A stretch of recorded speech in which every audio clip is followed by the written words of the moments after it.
Hola, ¿qué tal amigos? ¿Cómo están? Muy buenas noches. Yo soy Ezra Chabot y esto es Dinero y Poder. La reforma energética aprobada por el Senado de la República y ahora por la Cámara de Diputados permite varios esquemas de participación privada en el sector energético nacional. Los cambios a los artículos 25, 27 y 28 de la Constitución permiten abrir el sector a los hidrocarburos y la electricidad a la iniciativa privada. Las modalidades de contratación ya no solo son de servicios, utilidad y producción compartida, así como licencias, sino cualquier otro tipo de asociación entre ellos, lo que los legisladores pues plantean como parte de lo que podríamos llamar un debate que pues llega a su fin. Mauricio González Macares, que tiene buenas noches. Buenas noches. David Penchina, pues lo que queda de David Penchina después de ¿cuántos días lleva sin dormir? Ya muchos. Muchos días. Ya perdí la cuenta. Senador, presidente de la Comisión de Energía, se aprueba una reforma energética que cambia, trastoca totalmente el modelo no solamente de la producción y distribución de energía en el país, sino con esto una gran parte de toda la perspectiva de desarrollo económico del país para los próximos. Yo creo que si quitamos el Tratado de Libre Comercio, que es un tema de intercambio de mercancías, este es el cambio económico más profundo del país en los últimos 60 años, sin lugar a dudas.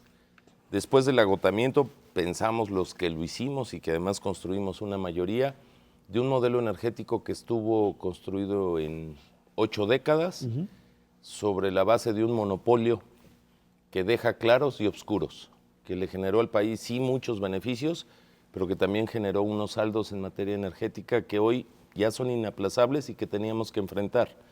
Esta reforma energética parte del principio de competencia, apostándole a la productividad, a generar un entorno industrial más competitivo a partir de mejores tarifas y donde el Estado mexicano no corra todos los riesgos. Y todo eso que se diseña hay que repetirlo hasta el cansancio, porque está basado un debate en una mentira, es que los mexicanos no perdemos la propiedad de los recursos de su fuente energética, ya sea de hidrocarburos o de otras formas de energía, porque la propiedad se mantiene en manos de los mexicanos, así como la rectoría en manos del Estado, para regular a un sector que hoy se abre a la competencia y que creemos que puede ser algo extraordinario para todo México. A ver, esto implica que lo que llaman privatización, que no es más que la entrada de privados, que de hecho ya lo hacen en algunas partes del proceso, hoy tiene carta de legalidad, tiene certeza jurídica, y en donde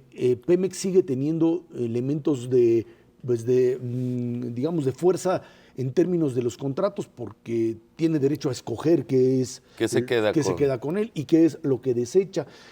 Esta idea la han manejado otras empresas estatales de petróleo. Así funciona PDVSA, así funcionan Petrobras y Ecopetrol. En ese sentido, quizá el tema a discutir tendría que ser específicamente cómo regular, cómo tener la certeza de que eso va a seguir en manos del gobierno y que no estas transnacionales, como lo decía los sectores de izquierda, podrían apoderarse del proceso común. A ver, hay una resistencia en la sociedad mexicana y hay que recordarlo y reconocerlo, a abrir actividades que son propias del Estado a la participación de los privados, porque hay malas experiencias. Nos pasó con la banca, nos pasó con las telecomunicaciones, nos pasó con las carreteras y hemos pagado un costo muy alto. Hay un reto en esta reforma energética de que así como los que pensamos que era inevitable la apertura del sector, hoy con esas experiencias malas, que por cierto hemos venido corrigiendo, pero que nos ha salido muy caro a los mexicanos, pues esta apertura no implique algo que fracase en el modelo y que se abuse por parte de los particulares, y para eso está el Estado a través del gobierno. ¿Cómo garantizar eso? Bueno, primero hay que garantizarlo teniendo organismos reguladores muy fuertes. Es decir, cuando tú abres a la competencia a varios jugadores, tienes que tener árbitros muy bien preparados, muy bien capacitados, con recursos, con capacidad técnica y con las facultades normativas para aplicar la ley, y que esa ley que se aplique sea igual y para todos. Es un problema en México. ¿Cómo le hacemos para que la empresa de todos los mexicanos, que por cierto sigue siendo de los mexicanos y no se le va a vender un solo tornillo como Pemex o CFE, puedan competir con las grandes, como le han hecho otras? Bueno, pues lo primero que hay que darle es fuerza normativa también a Petróleos Mexicanos. Hoy le estamos dotando de una figura nueva que se llama la empresa pública productiva, que la saca de la burocracia y que la va a dejar ser ágil y por lo tanto va a poder competir con otras empresas que se regulan de la misma manera. Y la segunda es que antes de asignar cualquier posibilidad de asignación o de contratos a particulares, a Petróleos Mexicanos se le va a ampliar su patrimonio de manera, yo diría, exorbitante respecto a lo que hoy tiene. No solo se le va a dejar lo que ya tiene, que es de él, porque es de todos los mexicanos, sino que se le van a asignar áreas de exploración y producción antes que cualquier otro. Y ya con eso, Pemex, después de un lapso, va a poder participar y concursar contra las grandes. ¿Por qué no imaginar que Pemex sí puede, como algún día se dudó de que podían hacerlo los brasileños, y hoy Petrobras no solo explota en Brasil, está explotando en África y compite contra los británicos, o Ecopetrol en el caso colombiano, o Statoil, la Noruega, que está en todo el mundo? Pemex puede aspirar a eso porque tiene una gran fortaleza a partir de las grandes reservas con las que cuenta el pueblo de México. Senador, esta es la última reforma de una secuencia muy importante durante el año. Probablemente sea la reforma más espectacular de todas, la más profunda en términos, no tanto del cambio económico, que es importante, sino del cambio mental, que creo que es todavía más importante. Y ahí es donde creo que la discusión se complicó. En todas las otras reformas, pues hubo negociaciones con los distintos grupos parlamentarios, unos a favor, otros en contra. En la fiscal, por ejemplo, Acción Nacional, pues no quiso entrar, etcétera. Pero en esta, la discusión se hizo imposible, creo yo, con el sector de izquierda, por una razón muy extraña, y es que ellos convirtieron esto en un argumento moral. Es decir, era un sí o no, no había manera de negociar cuando es un sí o no. ¿Cree usted que después de esto vamos a estar hablando de un país diferente en el cual podamos discutir sin estos viejos mitos revolucionarios un país más moderno?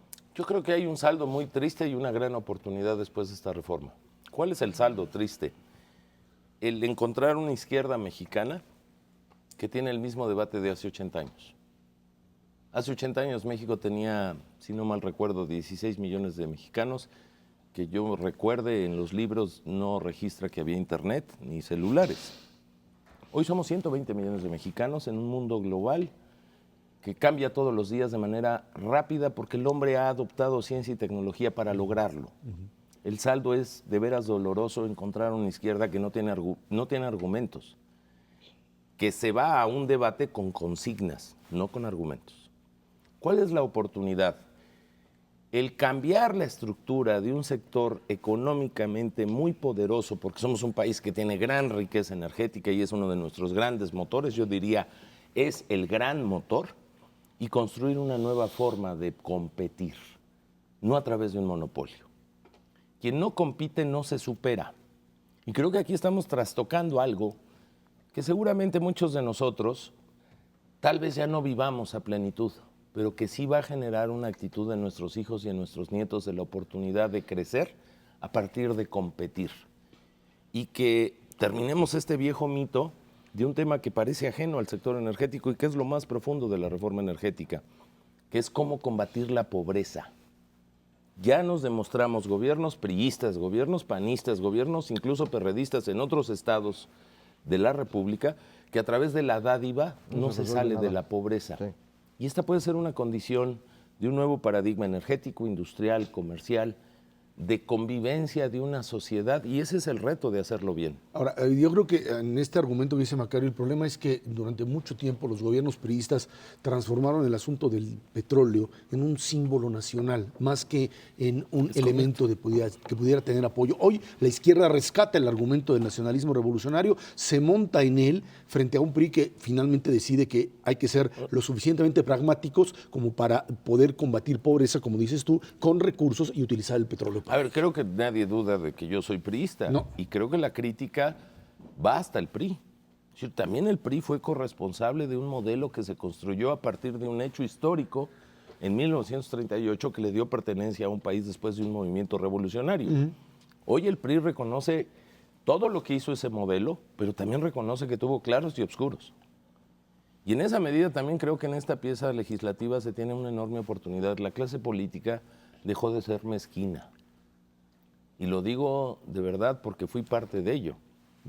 Y como un ejercicio de autocrítica. Cuando el presidente Zedillo presenta una reforma profunda en materia de electricidad, Fracasamos porque el PAN no quiso ir, porque las elecciones estaban enfrente. Luego vino el presidente Fox, luego vino el presidente Calderón y no hubo forma de ser generosos o de tener la habilidad política para construirlo. Creo que hoy todos estamos cerrando un saldo de acusaciones del pasado que no nos dejaba ver hacia el presente y hacia el futuro. Creo que es un gran paso político para encontrar que primero están los intereses de la nación antes que los intereses partidistas en materias estructurales realmente. Las que no son estructurales tal vez no. Yo aprendí algo en un viaje a Noruega. Los noruegos me dijeron, después de la Segunda Guerra Mundial, entendimos que había cosas para pelearnos entre nosotros y había cosas que no, porque eran patrimonio de todos. Y creo que ese aprendizaje, lamentablemente muchos años después, México lo está aprendiendo. México era el único país que en 20 años no había hecho nada con su sector energético. Y el modelo que adoptamos le da no solo una actualización de 20 años, yo creo que lo proyecta 50 años hacia adelante con una posibilidad de cambiar las cosas de manera profunda. David, efectivamente se logró con esta reforma energética algo que parecía imposible apenas hace unas semanas. Y yo estoy totalmente convencido de que esta reforma energética, además de que va a modernizar al sector energético en beneficio de la economía nacional, es la reforma económica más importante, más que la hacendaria, inclusive, porque es una reforma que nos va a permitir crecer económicamente más. Claro que hay que darle tiempo para que funcione, pero ya nada más es cuestión de eso, de tiempo. Sin embargo, veo que los beneficios no han permeado en la ciudadanía. Te voy a dar algunos datos. Acabamos de levantar una encuesta de opinión pública nacional y que nos dice que la mitad de los encuestados no creen que va a bajar el precio del gas ni el precio de las gasolinas el precio de la energía eléctrica y el precio de las gasolinas para los hogares, o sea, para los consumidores individuales. Y yo tiendo a coincidir con eso porque te voy a explicar por qué. Porque la luz para uso de los hogares, la energía eléctrica, ya tiene un subsidio enorme, como de 40, 45%. Y la gasolina, pues ya está encima del precio internacional, pero la Secretaría de Hacienda parece que le gusta el mecanismo para recaudar. Claro. ¿Dónde van a estar los beneficios para la gente? Ay, qué buena pregunta, la verdad es que te la agradezco y la aprecio. ¿Por qué puede bajar la luz y por qué puede bajar el gas? Separando de los grandes beneficios que no son solo esos. Así es. Las gasolinas es otra discusión y lo voy a tratar de aclarar rápidamente porque el tiempo es rápido aquí. México tiene mucho gas, es la sexta, séptima potencia mundial en reservas de gas e importa casi el 50% del gas que se consume en nuestro país. Los industriales llegan a pagar por ocasiones con las alertas de escasez del gas industrial hasta 300% más de precio en el gas. Y los industriales pues producen bienes que se venden a la sociedad y que fijan un precio y que los hace competitivos o los hace muy poco competitivos frente al resto del mundo. ¿Por qué puede bajar la luz? Porque hoy estamos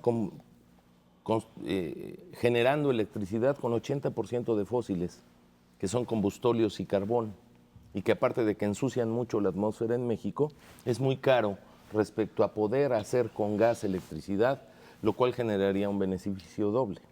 Al ampliarle la inversión a Pemex y al sector en general, podemos muy rápidamente reducir el déficit de producción de gas y en muy poco tiempo ser autosuficientes porque lo somos en el subsuelo, no solo por el famoso shale gas, por el gas natural asociado al petróleo, por el gas natural solo, por el gas asociado al carbón, por muchas fuentes de gas que este país, pues, por obra de Dios, tiene. Te voy a poner un ejemplo más mundano. ¿Cuál es el segundo insumo más importante para hacer una tortilla? Pues es el gas. El maíz. Y después del maíz es el gas, porque con el gas se genera el calor y se cuece la tortilla. Ahí tendría un efecto inmediato. ¿Por qué las gasolinas son aparte? Porque las gasolinas les estamos metiendo un súper subsidio que, por cierto, se ha venido desapareciendo, creo que correctamente en los últimos años, porque al hacer un subsidio generalizado, resulta que la medicina nos genera un efecto al contrario de la enfermedad. Por un lado, está subsidiando a todos por igual. Y entonces el que tiene 5 coches, que seguramente tiene mejor ingreso que el que escasamente tiene un coche o usa transporte público, lo está subsidiando más. Acabas por subsidiar a los ricos en proporción mucho mayor que a los pobres. La discusión de las gasolinas no es un tema energético, la discusión de las gasolinas es un tema fiscal. De saber si hacemos subsidios focalizados, que por cierto la reforma lo contempla, o seguimos subsidiando tontamente en lo general a las gentes. Ahora, es el tema de tarifas y precios de insumos que uno registra tangiblemente, pero toda la industria petroquímica es una cadena enorme. México, siendo de las grandes potencias mundiales en petróleo, importa cada año 18,000 millones de dólares en petroquímica, que son insumos industriales para hacer plástico y otras cosas. Permíteme interrumpir, vamos a una pausa y seguimos platicando con David Penchina, senador, sobre el tema de la reforma energética ya aprobada. Esto es Dinero y Poder. Seguimos en esta plática con David Penchina, senador, presidente de la Comisión de Energía. Hablabas de petroquímicos y del dilema que se le plantea a México en términos de qué hacer. Ahí están sus refinerías, que muchas de ellas son obsoletas, no sirven para nada. Tienes una muy buena, la tienes en Texas. ¿Qué va a pasar con ella? Los efectos de la reforma energética no se reducen al precio de la electricidad, de la gasolina o de la luz, que creemos que en el corto plazo podría tener un efecto sobre gas y electricidad. Y el tema de la discusión de gasolinas es un tema de discusión fiscal de cuánto le pones en el subsidio. Pero los efectos de veras de fondo del sector energético es que la cadena industrial depende de muchos derivados de los hidrocarburos, de la generación de electricidad y de otros insumos que podemos abaratar en el tiempo al ampliar la inversión y al someterla a un modelo de competencia.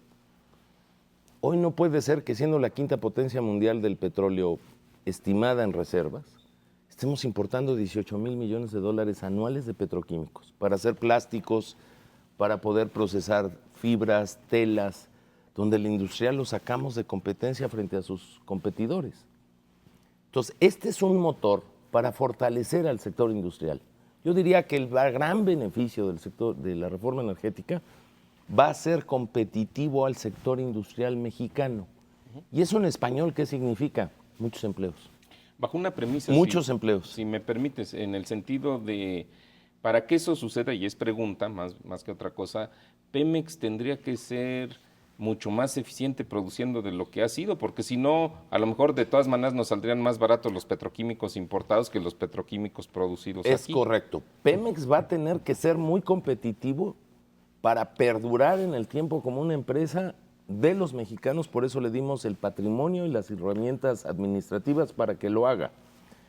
Pero si no lo hace, este país va a tener otras alternativas aparte de Pemex. Si es increíble que un industrial, por ejemplo, no pueda ampliar su planta de fertilizantes en Querétaro porque Pemex no lo abastece de gas. ¿Así? Eso es increíble, porque a ver, ¿para quién legislamos? Nosotros legislamos para la gente. Y lo que nosotros necesitamos hacer son reformas para que la gente tenga los insumos oportunos a buenos precios. Ese es nuestro objetivo. Déjame ponerte el ejemplo de una gasolinera. Hoy puede haber en el tiempo gasolinerías diferentes a las de Pemex. Entonces ahí hay una resistencia.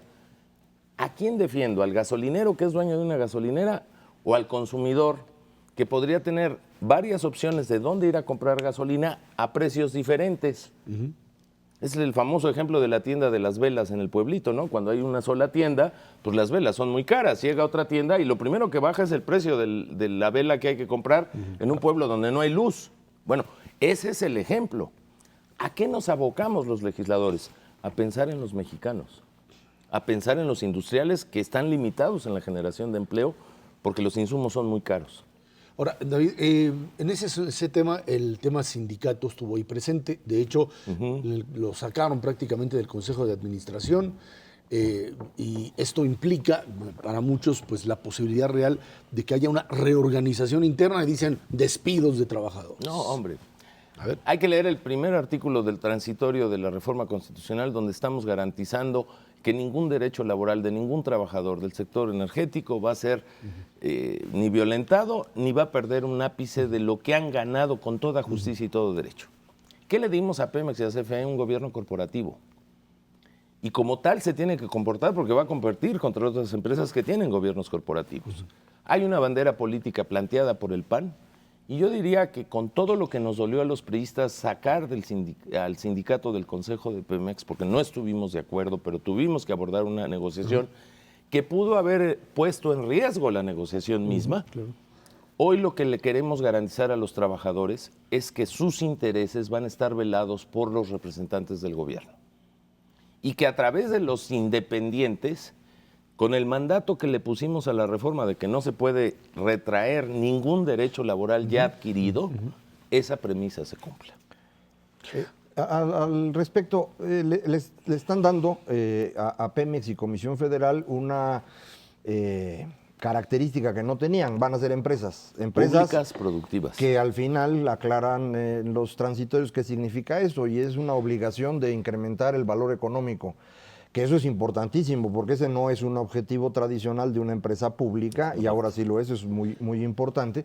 Y vale la pena, a lo mejor, que los amigos del auditorio les quede clara la amplitud de esta reforma energética, porque todo el mundo se queda pensando en petróleo, cuando buena parte del cambio viene en todo lo demás. Claro. Y en todo lo demás se construye un tramado de regulación que honestamente a mí me parece muy interesante. No solamente se fortalece la Comisión de Hidrocarburos y la de Regulación de Energía sin quitar a los consejeros, que esa es la primera vez que pasa. Todas las demás reformas cambian al IFE y corren a todos, cambian Coneval y quieren correr a todos. Acá no, los dejan, crean la comisión que va a controlar el gas, se da una forma distinta a la CENACE, la que controla la cuestión energética, se crea una organización que va a cuidar seguridad industrial.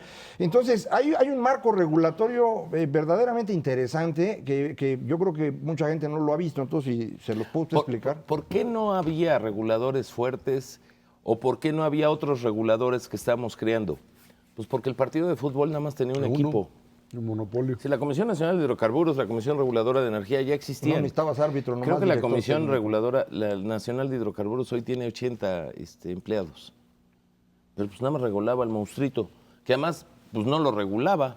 No. Porque al final del día era muy difícil que una institución tan pequeña y sin instrumentos legales pudiera someter al orden a una empresa tan grande o una cosa parecida tan grande a una empresa como es Pemex. ¿Hoy qué va a haber? Pues hoy sí va a haber equipos, ¿no? Digamos que va a haber varios competidores. ¿Qué se requiere? Cuando el Estado abre áreas de oportunidad de participación al sector privado, así como se abre, se tiene que regular.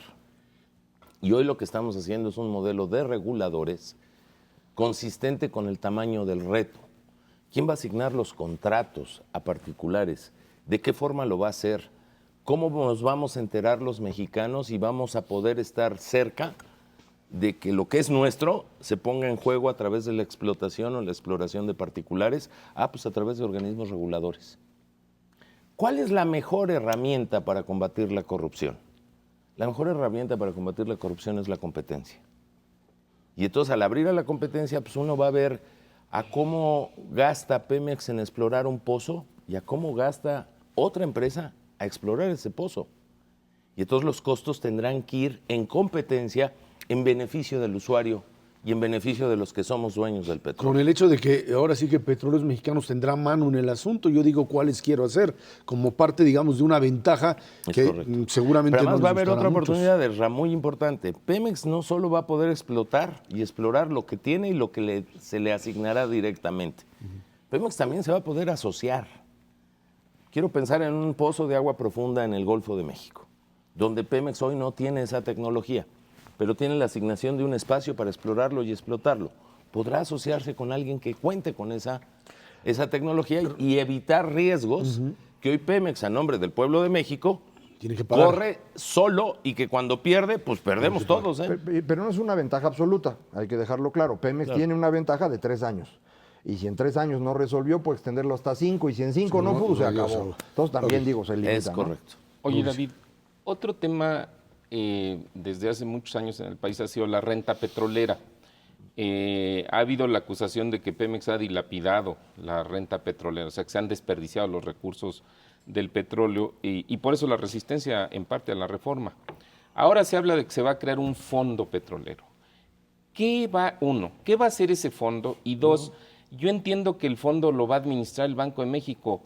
ahí sí me parece que no es tarea del Banco de México estar administrando más que la política monetaria, que ya bastante trabajo le cuesta.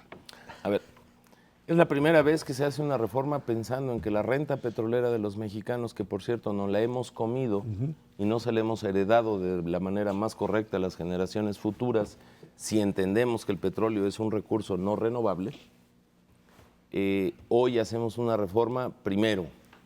Por primera vez se puede imaginar uno la despetrolización de las finanzas públicas. Hoy, de cada 100 pesos del gasto público, 34, 37, depende del año, provienen de Pemex.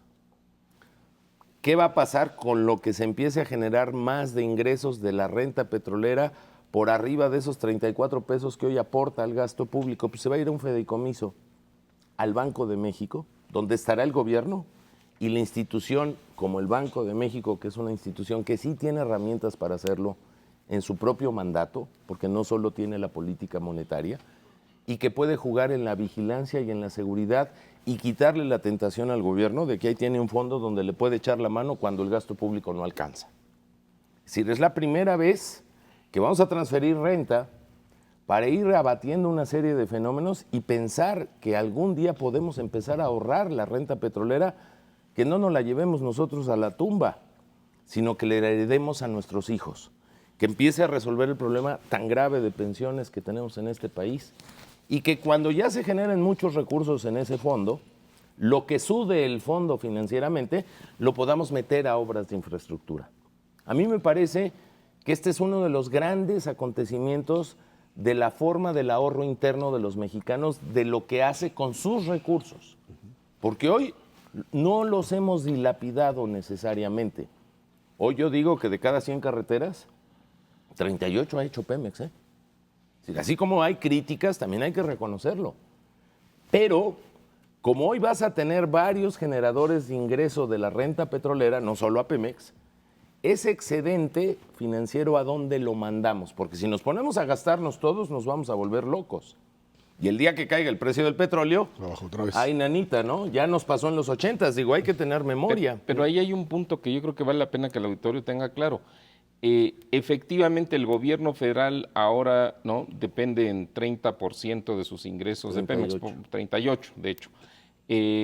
Lo que estás diciendo quiere decir que a lo mejor va a tener que haber otra reforma tributaria para que el gobierno federal tenga más ingresos de impuestos y menos ingresos, porque va a tener menos ingresos Yo del creo petróleo. que las reformas tributarias en México y en el mundo nunca son definitivas. Hay que ir viendo el comportamiento ingreso-gasto, hay que ir viendo el crecimiento económico de este país, que tiene que empezar a crecer más y mejor, y que estoy convencido que la reforma energética le va a meter un motor. Y en esa medida hay que despetrolizar las finanzas. Y por supuesto que la posibilidad fiscal de ajustes hacia el futuro siempre existirá. Nada más un apunte aquí que vale la pena. El fondo se empieza a guardar una vez que se supera Esos una 38. transferencia al gobierno Correcto. equivalente al mismo porcentaje del PIB que se tuvo en 2013. No es exactamente sobre la cantidad de ingresos del gobierno, sino sobre el tamaño de la economía. Es Conforme la economía crezca, Claro. bueno, pues esto va a ser más importante. Ahora, correcto. a ver, hay dos puntos. La ley aprobada dice que el derecho de asociación está ahí garantizado para licencias, etcétera, etcétera, y otros. Y ahí saltaron diciendo es que lo que están haciendo es meter concesiones. ¿Qué es otros? Mira, las concesiones expresamente están prohibidas en la Constitución y eso no se movió ni una coma. En la manera de explotar a través de particulares la posibilidad de entrar al mundo de los hidrocarburos hay 4 tipos de contratos. Contratos de servicios, que por cierto ya se tenían, utilidad compartida, producción compartida y contratos licencia. Y la posibilidad de la combinación de los 5. Esos son los otros. Esos son los otros. Nada más. Para el que tenga dudas y sé que de esto ha hecho un debate la izquierda, pues que se lean el artículo 27 y 28 de la Constitución claro. y expresamente están prohibidas las concesiones. Ahora, la izquierda dice, nos vamos a llevar esto a consulta popular. Y escuché por ahí que el senador Penchina decía, pues el problema aquí es que como es un tema de ingresos, no va a proceder. A ver, los senadores y los diputados hacemos leyes, no somos jueces. Aquí hay un paradigma que yo respeto de la izquierda que dice que van a llevar a la consulta popular la reforma energética. Nosotros creemos que no es materia para llevarlo a la consulta popular. Entonces, pues, quien tenga la razón, pues lo tendrá que determinar en su momento pues, la instancia judicial, que es la que dirime controversias constitucionales. Nosotros construimos un dictamen bajo la Constitución vigente y creemos que no es un asunto de consulta popular. En México vivimos una democracia representativa. Eso me parece que es el eludir nuestra propia responsabilidad. A mí me eligieron para tomar decisiones. Se ha tomado una gran decisión en México. Yo creo que la democracia participativa, que es a la que alude hoy la izquierda, puede ser una aspiración legítima, pero ese no es el modelo democrático que vive México. México tardó años incluso en pacificarse por constituir una democracia que lo representara. Y en esa medida, pues sí, ahí hay una diferente opinión. Sé que mi posición no es la más popular o populachera, pero habría que tomar con seriedad si esa circunstancia tendrá que interpretarse en la Suprema Corte de Justicia de la Nación. Sí, esto es precisamente la parte moral de la discusión, que es lo que hace imposible negociaciones intermedias, ¿no? Y ahí, La pues, moral... como si es moral, pues entonces tendrá que ser una decisión de los jueces. Sí, a ver, pero además ni siquiera yo creo que es un tema que nosotros debamos entrar al debate. Es evidente que la izquierda, ante la falta de argumentos y sí un buen cúmulo de consignas, se evidencia que esto es una bandera político-electoral para continuar en una lucha pues, que están en su derecho de hacer. La vida institucional tiene plazos y términos y habrá que respetar el Estado de Derecho, porque si no respetamos el Estado de Derecho, pues nada es posible y nada sirve, ¿no? David Penchina, senador, muchísimas gracias por haber estado aquí. Al contrario, es un privilegio. Gracias. Vámonos a una pausa. Esto es Dinero y Poder. El Pleno de la Cámara de Diputados aprobó el dictamen de la Ley Federal de Consulta Popular. Elimina la facultad del presidente para utilizar tiempos del Estado para difundir en los medios la consulta y establece que será el nuevo Instituto Nacional de Elecciones quien tendrá la facultad para promover su difusión y discusión. El dictamen manifiesta que serán objeto de consulta actos de carácter legislativo del Congreso, actos administrativos del Ejecutivo Federal, siempre y cuando sean de trascendencia nacional. Ahí vamos a ver qué es lo que definen como trascendencia nacional. Eso tendrá que hacerlo la Cámara de Diputados o la Suprema Corte de Justicia cuando se trate de una petición ciudadana. Y está el otro tema también que entra en esta misma lógica de presionar al gobierno del Distrito Federal desde la Cámara de Diputados para establecer limitaciones a las manifestaciones públicas, lo que, según el propio Miguel Ángel Mancera, representa una intromisión en lo que sería la legislación propia del Distrito Federal. Son dos temas que están entrelazados, salen al mismo tiempo, casi consulta popular, y esto que aprobado en comisiones intenta pues obligar al gobierno del Distrito Federal a disolver manifestaciones que sean violentas y que de alguna manera no estén pues, aprobadas previamente por la propia autoridad. Estamos viendo una dinámica muy interesante entre la forma como la izquierda está tratando de enfrentarse al gobierno federal por un lado y por el otro la izquierda está haciendo bolas en la administración del Distrito Federal. Y este fenómeno se ve de manera muy interesante en las protestas públicas que hay en este momento, unos alrededor de la reforma energética, que son grupos muy pequeñitos, y grupos muy grandes reclamándole al gobierno del Distrito Federal el aumento en el metro. Entonces, la circunstancia es bien interesante porque el mismo partido que está tratando de limitar de un lado, pues quisiera tener del otro más manifestaciones. Es un fenómeno contrastante muy interesante.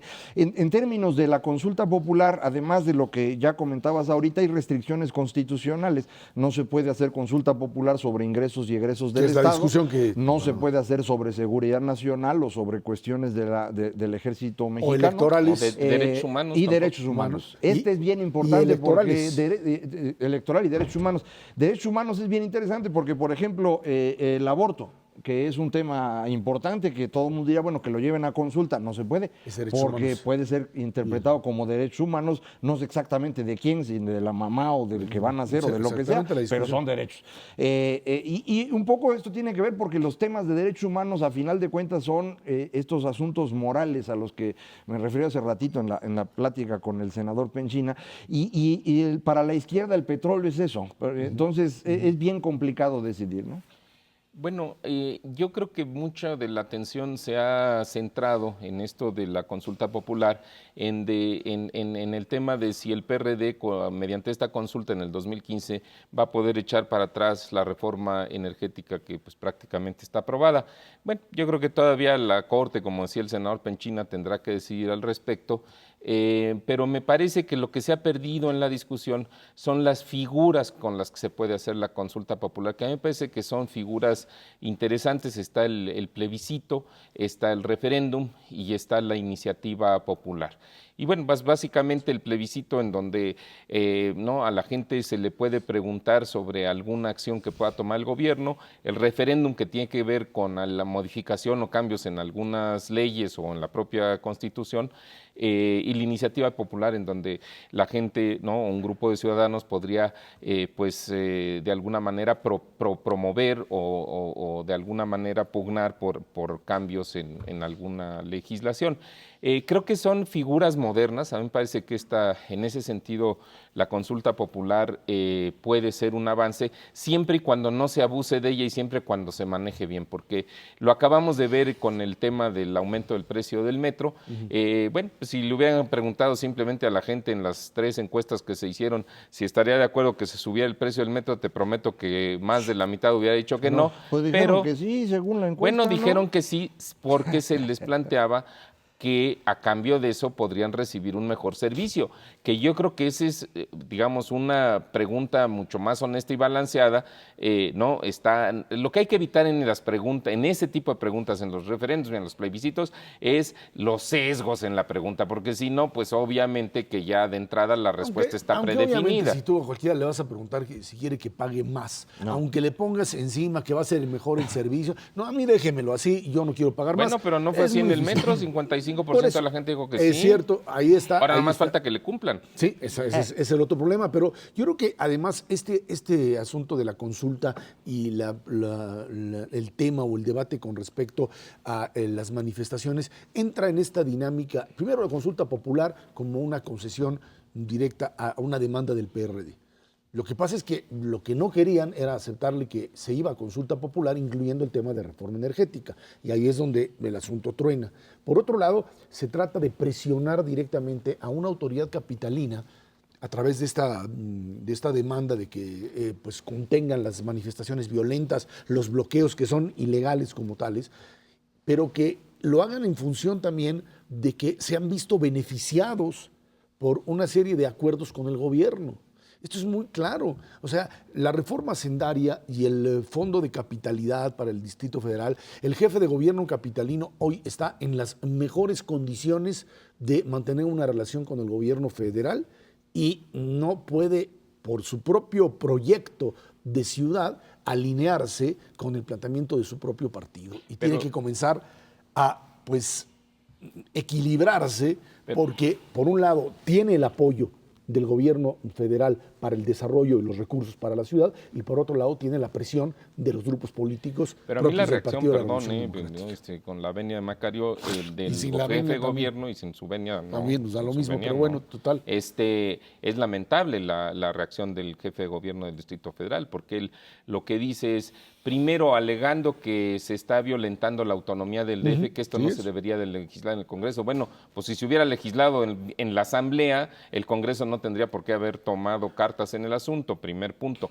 Segundo, dice que él le parece que en los puntos importantes en las manifestaciones públicas son el preservar los derechos de los manifestantes y el tratar de que bueno, en este punto de preservar los derechos de los manifestantes, yo creo que pues ahí lo que habría que preguntarle es, ¿y los derechos de los que votaron por él, a dónde los dejas?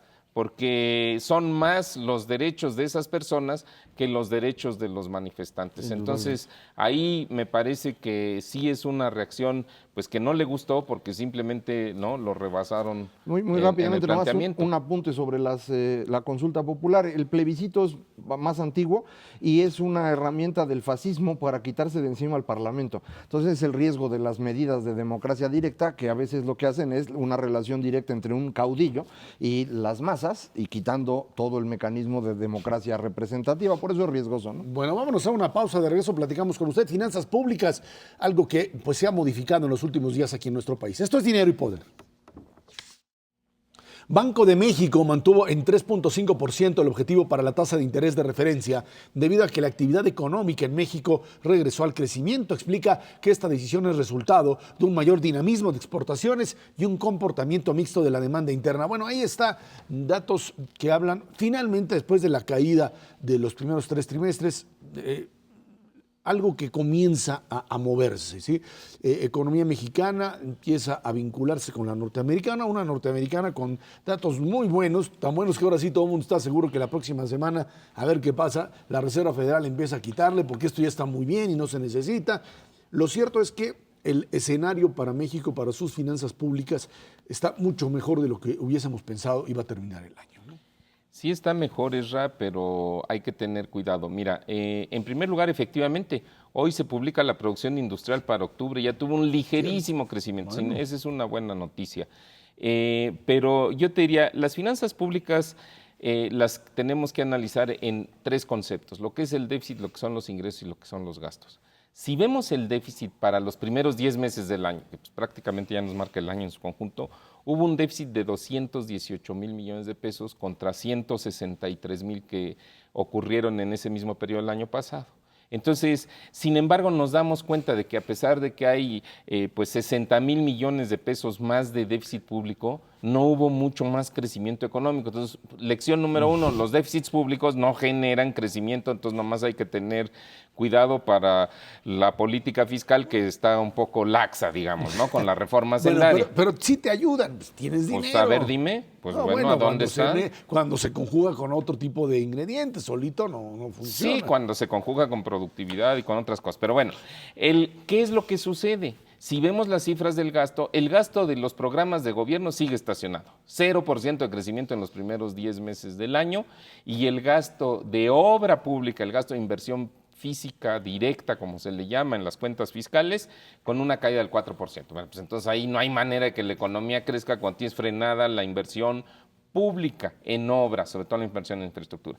Y lo que yo creo que sí vale la pena, pues casi a nivel de felicitación con la Secretaría de Hacienda, es en la parte de los ingresos, porque en la parte de los ingresos, si tú ves los ingresos tributarios, o sea, los que provienen de los impuestos del ISR, del IVA, del IETU, de los impuestos especiales a producción de servicios, cerveza, alcohol, papitas, refrescos, todo lo que es la gama de impuestos, 14% de aumento en los primeros 10 meses del año, ¿Incluye cuando IVA? la economía... Sí, incluye IVA. ahorita te digo El único que está cayendo es el IVA, porque las ventas se han caído, Así pero, es. pero el aumento, por ejemplo, en impuestos sobre la renta, que es, lo que se graban son las utilidades de las empresas, 15, que no han crecido demasiado, 15% de aumento. ¿Qué quiere decir eso? Que el SAT está haciendo su chamba y la está haciendo bien, y por eso existe una irritación dentro de la clase empresarial mexicana de que pues, le están cobrando más impuestos cuando la economía está baja. Ya lo habíamos platicado aquí, incluso cuando estuvo con nosotros el jefe del SAT, que precisamente había un incremento en recaudación de impuestos sobre la renta, porque estaban haciendo uso de pues todas las herramientas que tienen y que a partir del 1 de enero van a hacer más. Volvemos a avisarle a los amigos del auditorio que si tienen alguna duda de sus cuentas, la arreglen de aquí al 31 de diciembre, porque a partir de enero va a estar más duro el SAT. Esta recaudación en ISR se incrementa en 15%, el IVA cae 6% en recaudación, precisamente porque la economía no se mueve, y el otro gran avance es el impuesto especial. El impuesto especial es el que se le pone a ciertos productos, ya ahorita Las Mauricio papitas, los estuvo enumerando, pero ahí perdíamos una cantidad brutal de dinero porque ahí es donde aparece el subsidio que le llaman a gasolina. Técnicamente hablando, el subsidio a gasolina en realidad es un impuesto especial negativo, es una cosa rara, pero así se pone. Y ya se redujo, prácticamente en octubre está llegando ya casi a cero, porque en ese momento ya la gasolina en México estaba costando lo mismo que afuera, y entonces ya prácticamente se acabó. Vamos a terminar este año, yo creo que ya pues prácticamente en ceros en este sector, y ahí hay una recuperación, dado que se reduce el subsidio, de 100,000 millones de pesos. Y en el impuesto sobre la renta, el incremento en recaudación son 100,000 millones de pesos. Es decir, Antes de la reforma fiscal, ya el gobierno estaba recaudando 200,000 millones de pesos más que en el año anterior.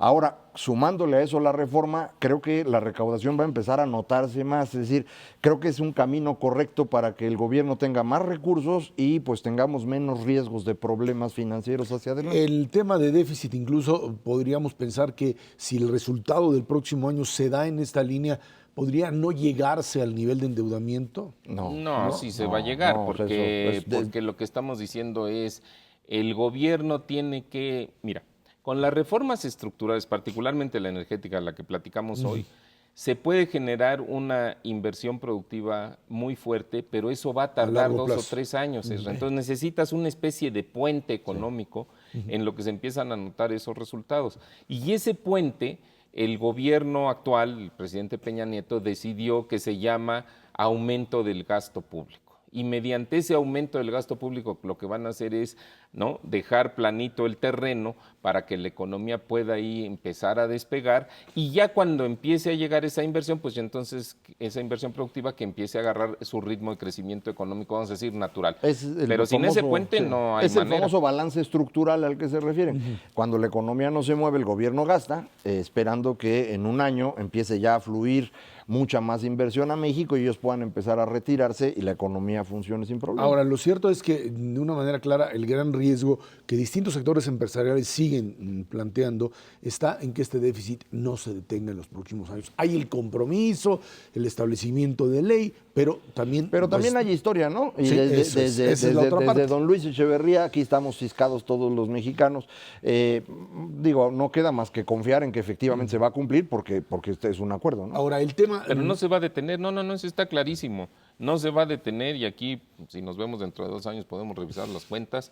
Te voy a decir por qué no se va a detener. Porque para que se detenga ese déficit, se tendría que incrementar la producción de crudo en 25% en 4 años. Y eso no va a pasar porque simplemente no te da tiempo para que eso suceda. Y se tendrían que incrementar las exportaciones de crudo 40% respecto a su nivel actual Que no es posible. en 4 años. Y eso tampoco va a ser Sí, posible. no. A lo mejor en 5, en 10 o en 7. En 10. Ahora, sí. con crecimiento económico no te da eso en términos de Sí, aumento. pero ya las cuentas que hizo No te la dan. Secretaría de Hacienda sí son muy alegres, porque ellos ya están suponiendo que desde el año entrante deberíamos estar creciendo al 5%, y luego ellos mismos no Bajan a le 4. corrigieron al Ahora, 4. ese es el otro tema, ¿no? La vinculación estricta con una economía norteamericana que pues ya puede en el próximo año empezar a quitar todo ese tipo de estímulos, habrá ciertos movimientos, pero estás hablando de la posibilidad real otra vez de ubicar a la industria mexicana, fundamentalmente la automotriz, en línea con un crecimiento que si lo tuvo bueno este año podría ser todavía mucho mayor. La industria automotriz mexicana está creciendo muy rápido. Logramos incrementar la producción de autos en 1 millón de unidades en 4 años, que eso es el mismo monto que habíamos hecho en los 10 años previos. Entonces está creciendo rápido. La limitante para el crecimiento industrial de México tiene mucho que ver con la energía. Y por eso la reforma energética es tan importante, no tanto porque vayamos a encontrar más petróleo y exportar, no, sino para que haya gas y electricidad suficiente para que las empresas puedan seguir invirtiendo. Yo creo que esto va a ir avanzando con cierta rapidez, mucho más rápido de lo que va a ser sacar petróleo. Encontrar petróleo y sacarlo sí va a tardar 10 años, pero la parte de tener más gas disponible, empezar a tener mejores tarifas de electricidad, creo que se puede lograr en el transcurso de los próximos 2 o 3 años. Fíjate, complementando esto que dice Macario, si nosotros, ¿qué ha sucedido con el precio del gas en México en el transcurso de este año? Ha subido. ¿Y qué ha sucedido en Estados Unidos? ¿Qué ha bajado? La diferencia es de 40%, Esra. Hay industrias, como puede ser la industria del acero, hay industrias que utilizan intensivamente los energéticos para producir, que las sacas fuera de competencia, porque con esos diferenciales de precio de gas no les da. Efectivamente, cuando baje el precio del gas vamos a recuperar la competitividad. Yo creo que nos vamos a tardar un poco, porque para traer gas necesitamos unos tubotes, ¿no? Y Sí, eso se tarda por lo menos un par de años en Pero construirse. lo que pasa es que el gasoducto ya estaba empezándose, entonces creo que hay la posibilidad de que un poco más rápido de eso, pero cuando menos es un año. Ahora, sí seguro. eso ha generado también presiones inflacionarias que todavía no se ven. Cuando tengas un crecimiento ya mucho más grande del mercado, podrías tener ese tipo de presiones inflacionarias. Podrías tener un poco ese tipo de presiones. También va a haber presiones inflacionarias porque los precios de la gasolina siguen subiendo. Va a haber presiones inflacionarias por el efecto de los refrescos y de las papitas. El resto bueno, del mundo también muy probablemente efectivamente empiece a del resto tener del mundo, presión. tiene razón Macario, totalmente. Entonces sí, yo creo que el año entrante la inflación puede estar en el 4% o arribita, y entonces ahí habrá que ver qué hacen los amigos del Banco de México con Sí, las tasas más de bien yo intereses. creo que conforme empecemos a ver estas presiones rumbo al 4% al que se refiere Mauricio, pues el Banco Central empezará a subir la tasa. Lo platicamos aquí cuando la bajaron. La razón por la cual la bajaron es para tener margen para luego poder subir. O sea, se echaron para atrás para agarrar vuelito. Y esto implicaría directamente también pues un problema de estabilidad del tipo de cambio que estaría también como un factor que tiene que ver fundamentalmente con la capacidad exportadora del país. Ni modo. Pero ese Y yo con lo los veo- ingresos de Y con los capital, ingresos de capital, porque sí. si empiezan a llegar derivados de la reforma de telecomunicaciones, que ya se nos olvidó, pero pues También ahí está. está. También, sí. Y en parte de las primeras inversiones que lleguen en la reforma petrolera, hay que tener cuidado con el tipo de cambio, porque con los meses se nos puede fortalecer y no queremos que eso dañe las exportaciones. Sí, la solución a eso siempre es muy sencilla, hay que gastárselo.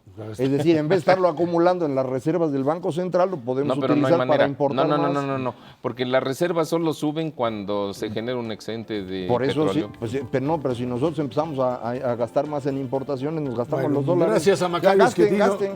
Gracias a Macario Esquetino, ahora de morado. De morado. Digo, de color morado, Mauricio González. Gracias a usted que nos ve, nos escucha aquí en Canal 11 Dinero y Poder. Estamos en la Radio Noticias MBS en el 102.5 del FM de lunes a viernes de 5 a 7 de la tarde. Por nuestra parte, muchas gracias y muy buenas noches.